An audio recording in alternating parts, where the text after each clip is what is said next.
Adieu, salut l'équipe. On est un petit dimanche matin aujourd'hui. Je vous emmène avec moi à faire les différents travaux d'un dimanche matin finalement.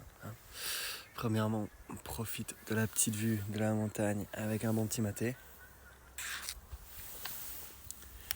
Je vous en dis pas plus, je vous emmène. La première étape, comme vous l'entendez peut-être, ça va être de nourrir les poulets. Il y en a une chienne. Mais le travail le plus dur là-dedans, c'est de ne pas caresser ces chiens qui sont beaucoup trop choux. Mais ils sont censés pas nous kiffer nous pour rester ici et protéger les animaux. Sinon on doit les reprendre avec nous et puis normalement ils doivent rester avec les poulets donc faut pas les caresser, faut pas faire joujou avec. C'est dur parce qu'ils sont putain de choux quand même, regarde ça.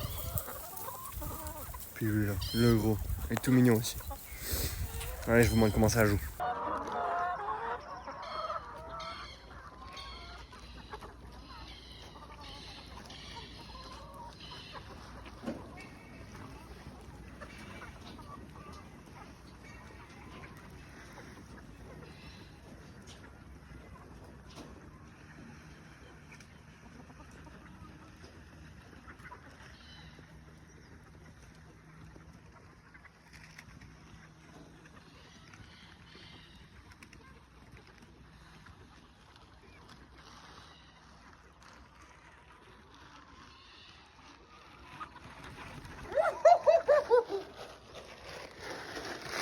Donc comme vous voyez, c'est un petit sac de 25 kg et puis je cours avec parce que sinon elle explique qu'elle me suive.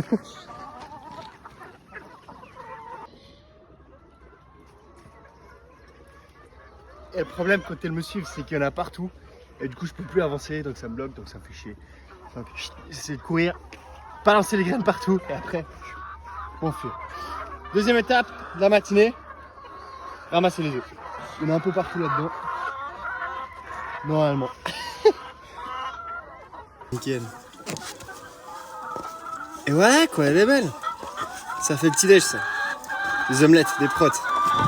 4 œufs par jour les gars, on n'oublie pas. Hein. Minimum 4 œufs par jour.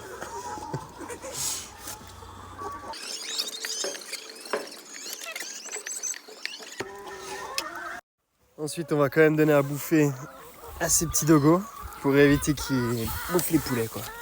Allez tiens. Et pour le deuxième aussi. Allez viens là. Tiens.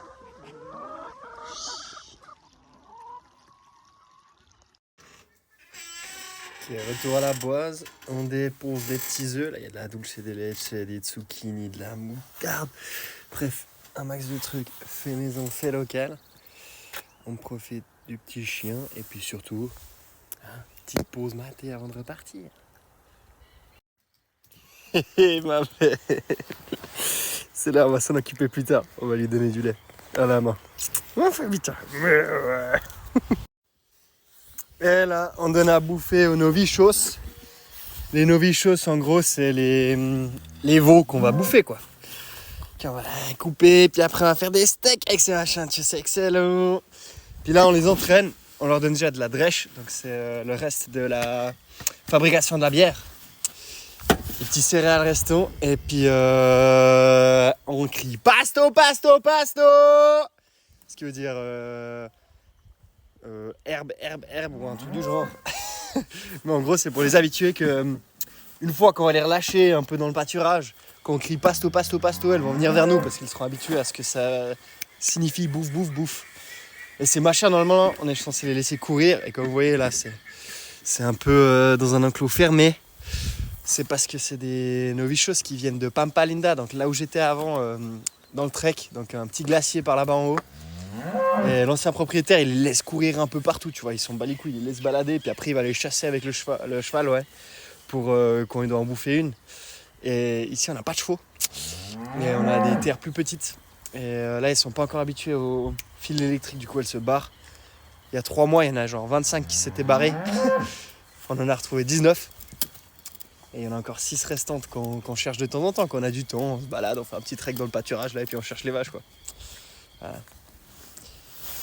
Pasto, pasto, pasto. J'ai l'impression d'être un mec à la cantine quoi.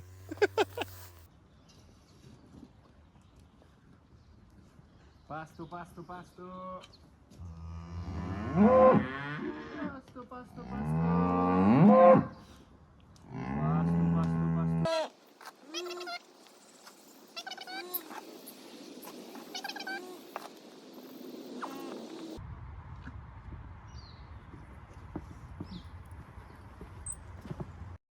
Ici d'habitude on suce les vaches pour récupérer le lait, mais aujourd'hui c'est dimanche donc c'est leur jour de repos, on les laisse dans leur pâturage avec leurs petits. Et puis du coup ce qui est des animaux c'est plus ou moins terminé déjà maintenant. Là on va passer sur le nettoyage de la grange, de la cabane, de la cuisine. Et puis peut-être plus tard cet après-midi je vous montrerai comment faire du yogourt grec. Parce qu'on est en train de faire ça en ce moment. Je fais trop le mec alors j'en ai aucune foutre idée, c'est lui qui va me montrer et après je vais vous montrer. Mais bref, voilà un peu quoi ça ressemble à un petit dimanche matin à la ferme quoi. Le dimanche c'est la journée de chill. J'ai essayé de faire tout ça avant que les zigotos se réveillent. Comme ça ils peuvent prendre un vrai dimanche, un peu de repos. Parce que bordel le mec il travaille 7 jours sur 7, 24 sur 24 non-stop tout le long de l'année. Pas pris de vacances là depuis 1 an et demi. C'est notre vie quand même. Hein. Bon alors pour le yogourt grec, je vous montre. C'est simple, on fout du lait cru dans cette machine. Au lieu de le pasteuriser à 80 degrés, on le monte à 60 je crois. Ensuite on le redescend à 40. On le laisse reposer un petit peu. Ensuite on prend un petit peu du vieux yogourt qu'on vient mettre dans le lait. Parce que ce vieux yogourt, il y a vraiment la substance. C'est-à-dire le mélange de bactéries excellent qu'on veut pour un certain type de yogourt qui donne ce goût assez bon. On le met là-dedans pour que tout le reste du lait devienne du yogourt. Ensuite, tac, on sort ce yogourt, on le fout dans des grosses caisses. Je vous montre ça tout de suite. Donc si on le prend comme ça fait du yogourt normal. Et si on veut faire du yogourt grec, c'est simplement du yogourt avec moins d'eau.